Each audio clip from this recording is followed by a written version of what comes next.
I'm gonna start. It's gonna be real short, but I'm gonna give an experience of what I had went through just for this. This is what a lot of us call a wave brush. Looks like this. You got some with no handles, and you got some with the handle. And basically for the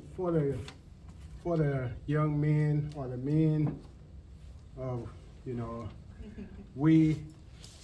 what happens is if you brush your hair, say for instance, 100 times this way, 100 times this way, 100 times this way, 100 times this way, and on and so forth. The more you do that, it'll form a wave pattern, and it'll get your. I didn't get any, but you might have seen the men with the waves in their hair, and so that's what I was looking for. But my story started because I wanted to. I'll just read it. And it's 3 minutes or less. Sorry, I forgot to say that. I apologize.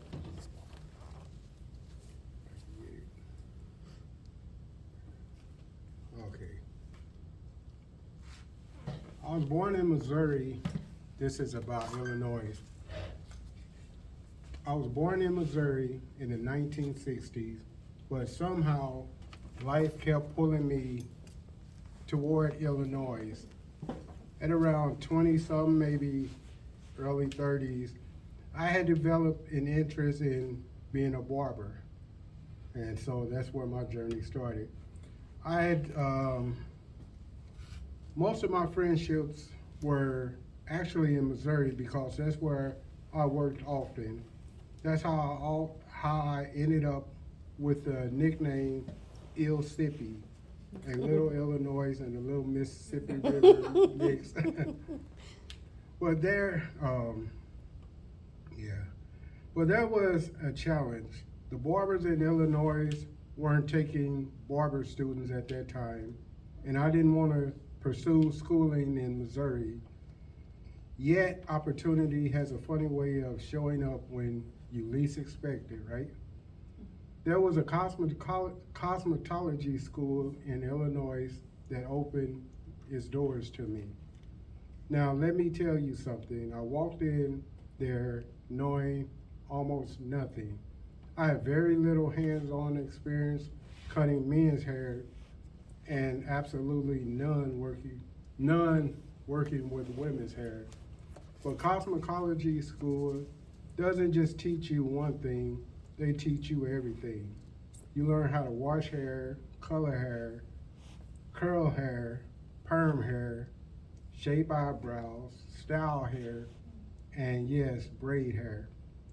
I went from knowing nothing to becoming what the student and clients started calling the rookie's request. Women began asking for me specifically. There was an old saying floating around the shop that if a woman had a male stylist, her hair would grow stronger and healthier. I don't know if it was so, or was it science, or just belief. But I do know something powerful happened when trust entered the chair. And someone sit down in that chair, they don't just need hair done, they need encouragement, they need someone to believe in them while they're trying to believe in themselves. And every day I showed up with pride. I wore my uniform like someone who understood the responsibility of the craft. Because cosmetology, when you really think about it, is almost like being a doctor of hair. You're caring for the scalp, the strands, the health, and sometimes even the spirit of the person sitting in your chair. Braids, styles, and care.